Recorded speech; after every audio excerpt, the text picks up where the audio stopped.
Olá, estamos iniciando a nossa aula número 91, ainda no capítulo 16, não se pode servir a Deus e a Mamon. Peço para vocês clicarem aqui e se inscreverem no nosso vídeo. Bem, a aula de hoje é uma síntese sobre o uso e a destinação da riqueza. É um resumo de tudo que foi dito de acordo com os pontos doutrinários. Essa síntese está elaborada no Evangelho segundo o Espiritismo, da nossa edição do Centro Espírita de Leon Denis, ano 2016, páginas 434 a 442. E tem textos de Allan Kardec e de Lacordaire, redigido em Constantin, em 1863. Eu peguei esses trechos de Allan Kardec e de Lacordaire que deu uma didática assim, mais apropriada ao nosso curso, ao nosso trabalho aqui, do que tirando muito do estilo estritamente literal para passar um pouco para o estilo verbal. Então, nessa aula nós veremos riqueza e usufruto, riqueza e sofismas sobre o seu destino, riqueza e prodigalidade e generosidade extremada. Ou seja, riqueza e usufruto, riqueza e sofismas sobre o seu destino, riqueza e prodigalidade exagerada sobre prodigalidade e generosidade exagerada, generosidade radical. Primeiro item, riqueza e usufruto. Usufruto vem do latim usus fructus, direito que se confere a alguém para temporariamente dispor a posse de um bem ou de se utilizar de algo. O usufruto não dá direito à propriedade, apenas ao uso ou fruição. Então, o usufruto é um indivíduo que frui o bem, usa o bem, mas ele não é proprietário, ele tem aquele bem como um empréstimo, né? Obviamente, nós vivemos numa condição de usufrutuários da vida e de tudo que nós temos, porque o proprietário de tudo é Deus. 1. A riqueza que venha por herança ou pelo trabalho, seu proprietário será sempre Deus, o real e único proprietário. Nada é de propriedade do homem, nem mesmo o que? O seu corpo, eu diria até a sua vida. Portanto, o homem é um depositário de tudo e não um usufrutuário e não Deus. Então, Deus é o proprietário e o homem é o usufrutuário. Segundo item, riqueza e sofismas. Sofisma, do grego, é sofisma, um argumento falso,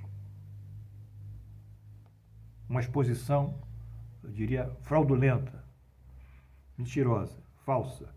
Destina-se a induzir o indivíduo ao erro, quer dizer, semente para levar o indivíduo a aceitar a sua mentira. Sofisma, no nosso texto aqui, é justificar a riqueza como economia, ou sob a preocupação de deixá-la para os filhos, para estes terem uma vida tranquila. Enfim, muita gente fica acumulando riqueza, dizendo que aquilo é economia, mas eles não precisam mais daquele valor, ou então acumulam para deixar para os seus filhos, como herança. Nada é mais fácil, nada mais é.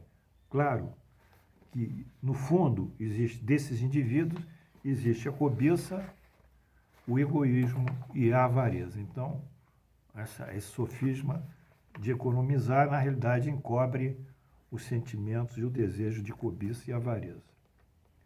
Segundo, um pai de família, por exemplo, economizará, juntará ouro sobre ouro, e isso ele afirma para deixar aos seus filhos.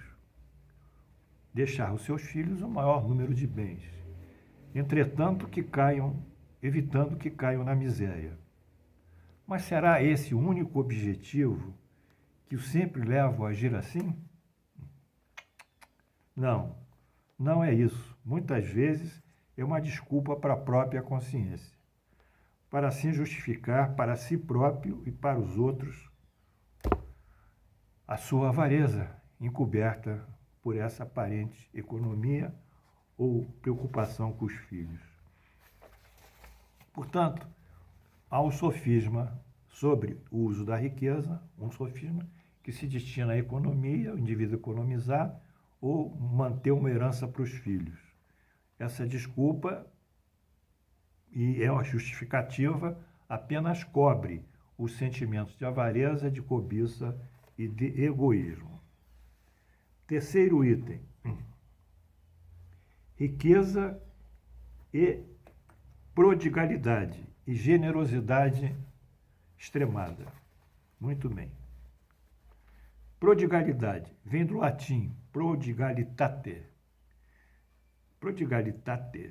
Prodigalidade é o dispêndio em excesso, é o esbanjamento, é a dissipação, é o gasto excessivo e desmedido. Quer dizer, você começa a gastar e não mede.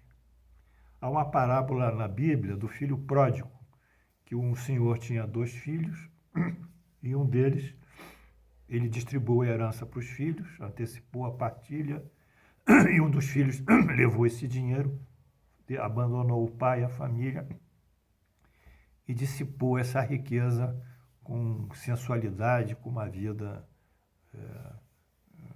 totalmente dissoluta. Aí ele empobrece e volta para o pai. Esse filho que gastou todo o dinheiro é o filho pródigo. E prodigalidade aqui é o gasto excessivo. Mas a prodigalidade, como gasto excessivo, pode encobrir uma generosidade aparente. Vamos lá. Esbanjar fortuna não é desapego dos bens terrenos. É descontrole, é indiferença.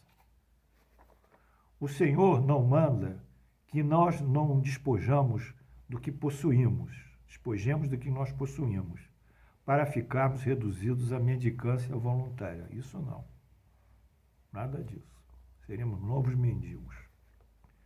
O homem depositário desses bens não tem direito de dilapidá-los, nem de confiá-los para proveito próprio, confiscá-los para proveito próprio. A prodigalidade não é generosidade. Pelo contrário, é uma forma de egoísmo. Viu? Interessante. O sujeito gasta. Como? Com a prodigalidade, o homem foge à responsabilidade e ao comprometimento e, por que não dizer, ao dever social que a riqueza fez recair sobre si, sobre seus ombros. Ele tem uma responsabilidade social com aquela riqueza. Ele tem que agir. Não é? E, nesse caso, ele vai gastando tudo e fugindo à responsabilidade de ter recebido aquele dinheiro. Nós temos alguns exemplos aqui, um dos mais conhecidos é aqui no Rio. O sujeito recebeu uma riqueza imensa. A família dele era dona de muitos bens, de hotéis, de indústrias, de grandes terrenos, lavouras, atividade agrícola. Ele recebeu aquela fortuna, não trabalhou nunca e foi dissipando isso ao longo da vida. No final, já velho, sem dinheiro,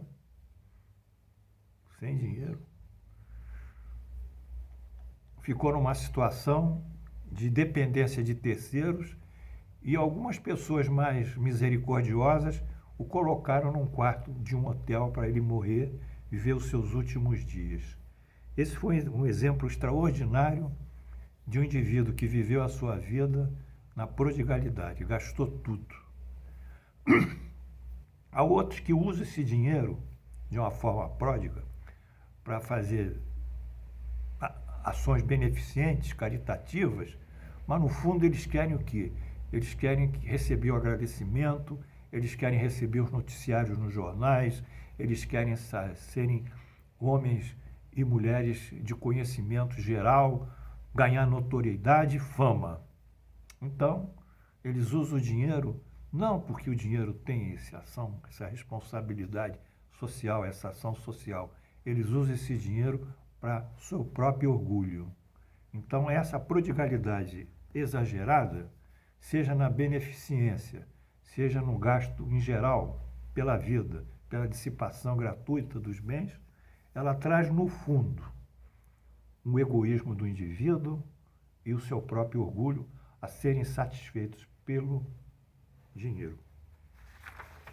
Bem, nesse caso, esse tipo de pessoa foge à missão de fazer a riqueza circular, porque essa riqueza devia circular. Porque circular como?